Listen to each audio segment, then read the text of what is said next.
Welcome everybody back to the IMSA Racing IMSA series. We're here for season 8. We're in GT3 qualifying. We've got a full grid today, pretty much missing a few drivers due to illness, etc. And it's going to be a busy session. You can see that timing tower essentially full on the left hand side. Ignis is the first car out there, a car switch. For him it looks like this season driving the Acura. We are going to be discovering today who's driving what. It's a first for a lot of these guys. Today the other one to look out for is that we've got LMP2 returning to the series, so slightly revised qualifying format as well for some of these drivers to get used to. So rather than the previous 15 minutes or 14 minutes I think it was that the drivers had, it's now only 11 minutes with a 1 minute break in between the classes. And so Ignis is going to come to the line, it's going to set the benchmark time, and what's it going to be across the line? 7 sectors done, and it's a 1 minute 59.859. That is the benchmark time. Who can beat it? Ferrin may have a good chance. Brown Cartons 2 minutes 2 seconds off the pace of Ignis as it stands. Oriole goes to the top at 1:59.856, 3 thousandths quicker than Ignis, but Ignis' time standing pretty well. Those two clear of the field by over a tenth as it stands.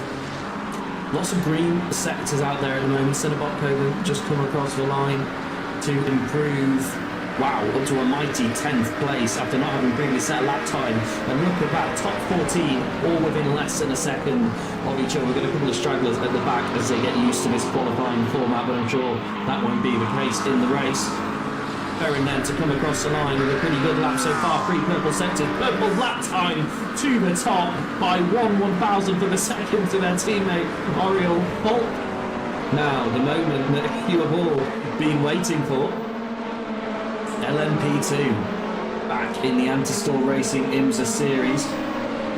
Albert Cream now on his way towards sunset. Emery following a little bit further behind. When we get in, Tony was maybe hoping for. Albert's got it all to himself right now. He's going to set the benchmark time. So the benchmark time stand the test of time in the previous session. What's it going to be for Albert Cream? It's a 1:49.631 to send him to the top provisionally. Can anyone beat it? Emre Kamal that comes across the line and beats it straight away by 46 thousandths per second. Leave the cock a little bit off that pace with some good sectors so far. Albert Cream was purple though in sector 1 this time around, so he's clearly finding pace on lap 2 as we've seen him do in the GTP class previously. Christian Glamster, can he put in a mega lap at the end of the session to go to provisional pole position, or will be pole position in the LMP2 class? But no, he pulls off before he gets to the line. What could have been the lap for Christian isn't going to be the lap. He retires from the session, so we'll go and join our GTP cars. We got out on track, and Davey Van der Vacker is going to be the first of them. Approaching the end of the lap, and I'll tell you who's taken all of those purple sectors off of Davey. It's Alessandro Lelli. One of them's gone to Dave Van Eck, one of them's gone to Jeffrey Ross, but Alessandro Lelli absolutely flying. It's Quinton Verdonk. And it takes a purple final set, I believe that's on his out lap. As Dave Van Vacker goes to provisional pole position, Alvaro Gutierrez can't beat him. What can Lelli do? Lelli can beat him by 2.7 seconds. Lelli quick on the ball. As it starts the session, nobody's getting anywhere near that. Van der Vacker across the line, looking to improve, and he does improve to pole position. No purple sectors, a series of green sectors. Davide Favaro then beats him by 38 thousandths of a second to go to P1, sorry.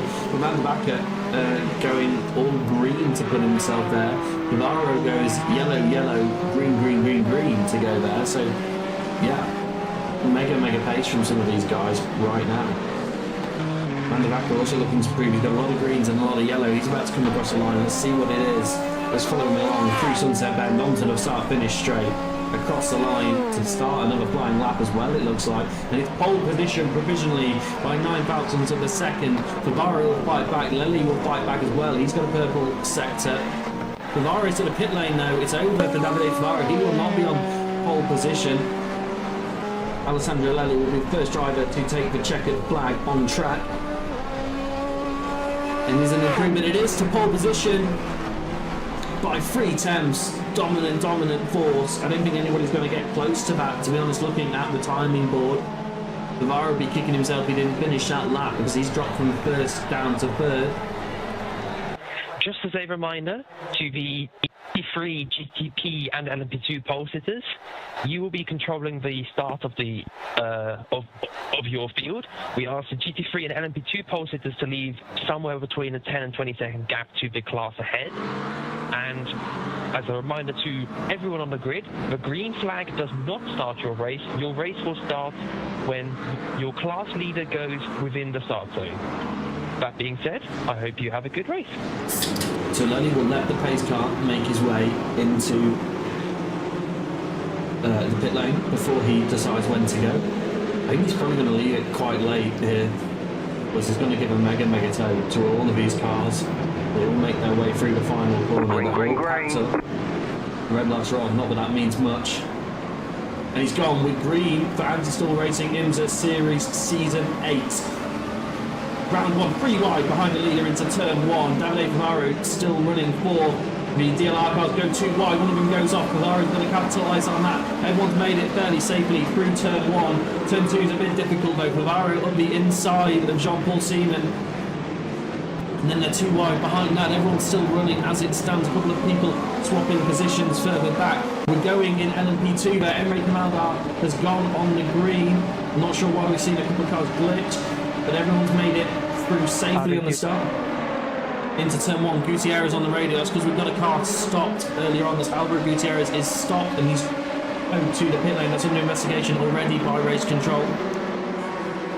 Another 4X as well in GTP. We'll take a replay of everything that's happened further up the grid soon. Christian Koenig is backwards and in the wall. And we're now green in GT3. It looks like Ferran Balion into turn 1 will lead the field. Oriol Folk has timed it well. He's following his teammate through. Ignis Vincereski stays P3. He's going to push forwards. Luigi Nathalini in the Mustang there on the back of these guys though. Oriol following his teammate through. These guys just need to play it safe and work together on this one. Let's see what happens to Glenn and how he got all of that damage on that meatball flag.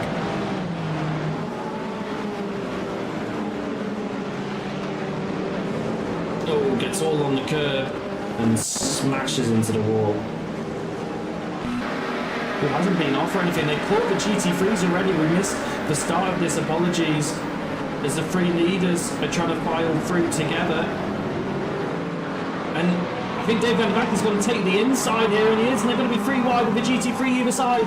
Comes across Lely to close off that opportunity, and then he closes off his teammate Jean-Paul Seaman into turn 1. Lely leads the 2 DLR cars side by side. It's a Mustang case avoiding action. There's contact there between one of the DLR cars and Ignis Vincereski, who has to take avoiding action. Please check on that side bomb.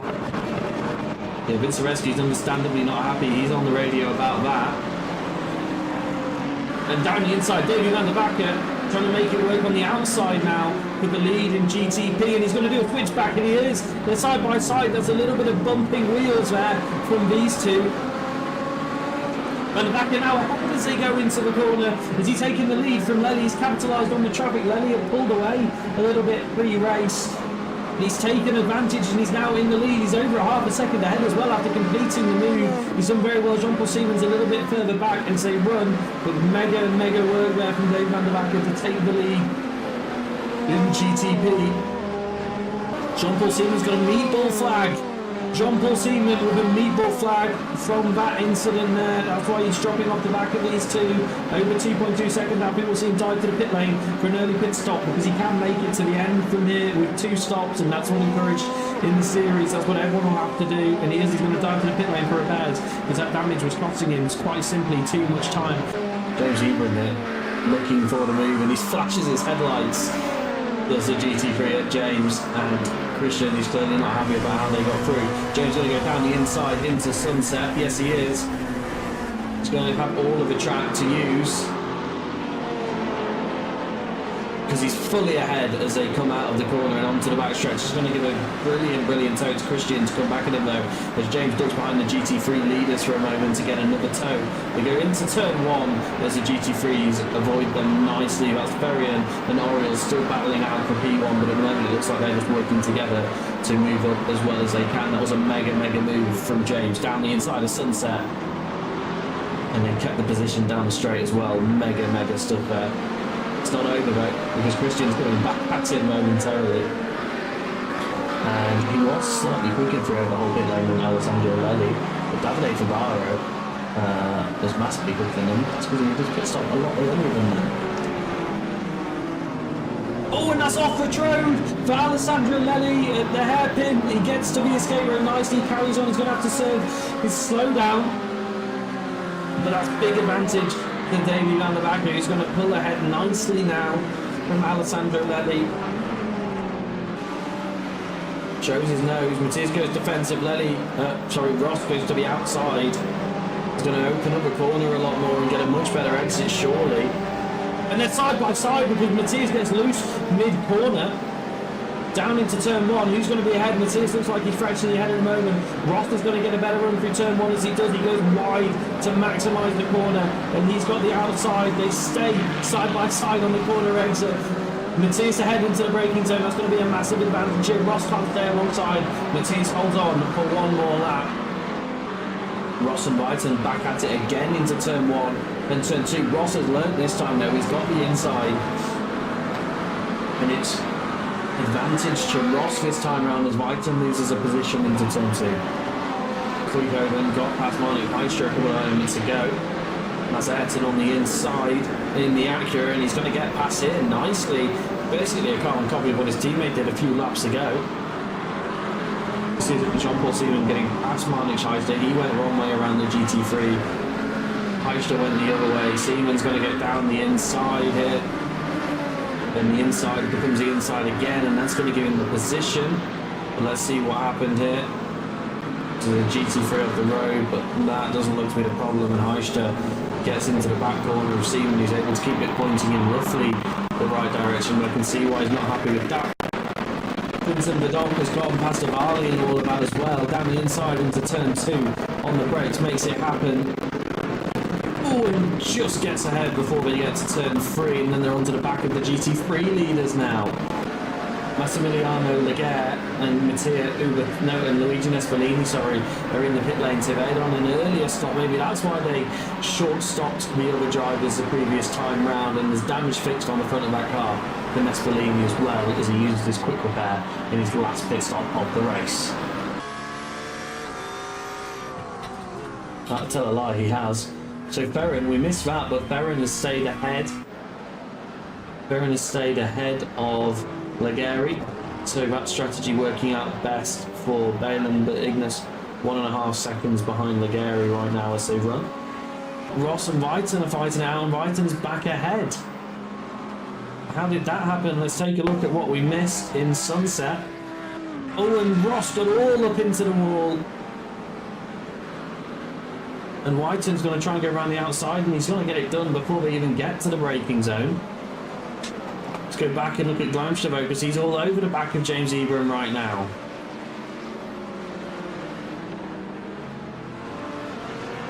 Glamstavo even looking for a way past in this section, really peculiar. Ebram clearly struggling with his tyres now at this point. He's not got the grip. And down the inside goes Glamstavo. They run side by side. There's a little bit of contact there.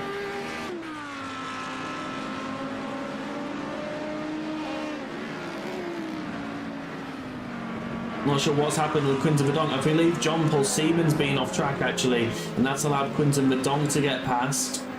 Checkered flag, Davey van der Backer is your winner in GTP. Congratulations, winner in the first race of the season. Mega work. We're going to see the battle for P3, and it's going to be decided already. Matthias beats Ross by a couple of tenths of a second to the line. Albert Preem, following these guys closely, wins in LMP2 on debut in LMP2. Your championship runner-up in GTP last season round wins the opening race of the season. Michael Kellenberger wins in LMP2, in GT3 and by 39 seconds. And Ferran Balon is currently leading in GT3 Pro. He's got a couple of corners left, about half a lap left to do before he can win this race. We just had confirmation from race control that race results are going to take a little bit of time to officially process because there's a lot of penalties to review and write up that haven't all been looked at yet. But Ferran Balon is going to win on track by 4.6 seconds to Massimiliano Ligari. Adam Jarvis is going to come home P3 by 2.9 seconds to Ligari. He closed in a lot. Jarvis with a mega end to that race to get back close to his teammate after how far back he was at one point. Super impressive.